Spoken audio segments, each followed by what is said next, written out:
Идеи има, важното хората да се включват и да помагат. Призовавам хората, които ме гледат, да помогнат дори на един човек, да помогнат каквото могат, дори най-малкото, на беден да дадат там нещо, да му купат, да почувстват какво е да се чувстваш добре, като помагаш.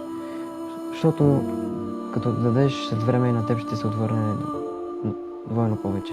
Когато ми стане мъчно или искам да си излея мъката, любовта, аз пиша стихотворения и сега съм решил да ви прочета едно стихотворение.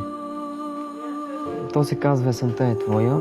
Есента е твоя, подарявам я на теб, тя е пълна с цветове прекрасни. Есента е твоя, защото те обичам. Есента е твоя, защото си като нея, с цветове прекрасни. Есента е твоя, с багрите красиви. Ти си само есен моя, пълна с цветове и сърце прекрасно. Обичам те, есен красива.